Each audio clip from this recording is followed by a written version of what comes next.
Mas support apa pandangan Mas soal lagi ramai isu skincare? Sekarang gini deh, skincare ini emang lagi kisruh banget. Dalam arti kata gini, gue tidak memihak siapapun. Walaupun ada tuduhan-tuduhan gue berpihak sama owner apa segala, gue nggak ada urusannya mau owner, mau siapa, mau sama reviewer. Tapi intinya adalah, gue pengen skincare di Indonesia ini sehat. Dalam arti kata, kalau ada produk-produk yang dia ingredientsnya tidak sesuai, melebih-lebihkan juga harus dibenahi. Apalagi kalau yang berbahaya, merkuri harus diberantas. Tugasnya siapa? BPOM satu-satunya badan yang berwenang untuk melakukan pengawasan terhadap itu karena dia mengeluarkan izin edarnya. Kalau ada sampai orang yang mengetahui bahwa misalnya ini berbahaya, laporkan ke BPOM. Kalau BPOM-nya tidak bereaksi, laporkan ke saya DPR, saya tegur BPOM. Tapi janganlah saling review satu sama lain yang bukan pada wewenangnya. Karena kan kita juga pertanyakan di mana dia labnya, apa labnya terakreditasi apa tidak. Nah, terus apalagi yang gue dengar kan sekarang sampai ada berita ada oknum reviewer, ya, dokter yang katanya meminta sejumlah uang sampai 2 juta Singapura dolar dengan membawa nama DPR dan BPOM. Ya, kalau sampai akhirnya tadi kan ada di RDP DPR tadi pagi. Kalau sampai seperti itu kan artinya itu jadi tidak sehat. Jadi mau dikemanakan bisnis skincare di Indonesia, UMKM, dan gimana kita mau bersaing sama internasional. Tapi kita jangan terlena sama kasus review-review dan pemerasan-pemerasan dalam skincare ini aja. Kita harus ingat bahwa saya paham banget bahwa pabrik-pabrik rumahan skincare yang tidak ber-BPOM, tidak berizin itu ada di mana-mana. Bukan hanya di daerah-daerah, di sekitar Jabodetabek ada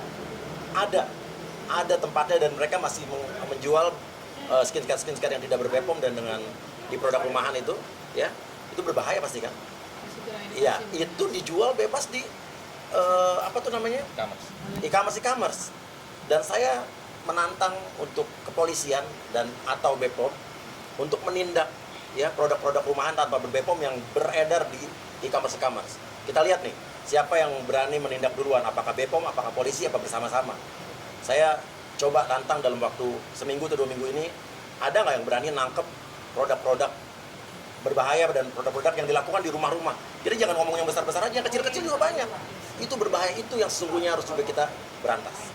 Coba kita lihat siapa nih, polisi duluan, BPOM duluan, atau bersama-sama. Jangan sampai gue udah ngomong nih, Komisi 9, gak ada tindakan apa-apa dari aparat.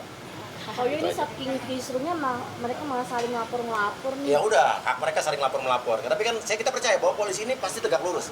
Polisi Republik Indonesia ini sangat presisi. Apalagi sudah ada dari pimpinan polisi yang bilang, polisi akan menindaklanjuti segala laporan, ya kalau memang dirasa itu benar, tanpa perlu no viral no justice dulu. Dan kita percaya, kita kasih kesempatan pada polisi. Kalau laporan, saling lapor-melapor silakan. Tapi kita percaya yang jalan laporannya pasti yang buktinya jelas. Memenuhi unsur, nggak mungkin polisi berani aneh-aneh memasukkan yang tidak ada unsur jadi ada unsurnya, atau sebaliknya. Kita percaya polisi itu pasti akan profesional. Yang bersalah pasti akan bersalah, yang tidak bersalah ya tidak akan bersalah. Kita percayakan sama polisi. Dan kalau sudah ada laporan dari polisian dan jalan kasusnya seperti apa, kita harus hargai itu.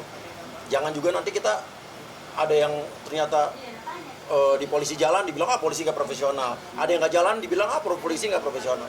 Kita harus hargai dan kita percayakan. Apalagi sekarang di pemerintah Pak Prabowo ini kan sangat keras sekali. Jadi nggak mungkin ada yang berani miring-miring. Percaya deh, yang bersalah pasti bersalah. Dan jangan memframing lagi orang yang bersalah jadi seolah-olah tidak bersalah. Dan juga jangan sebaliknya, yang tidak bersalah di framing bersalah. Masyarakat netizen itu juga harus cerdas. Jangan mau terbawa framing oleh kepentingan ya pihak-pihak tertentu. Itu aja. Oke. Ya, Mas Saya izin mungkin mau merespon NM nih. Jadi ya kalau NM gue terus terang nggak komen karena itu urusannya udah di luar skincare-nya. Ya kalau saya kan intinya yang berhubungan dengan kedokterannya, dengan produknya. Kalau yang di luar itu biar lain-lain aja komentar. Ya, thank you.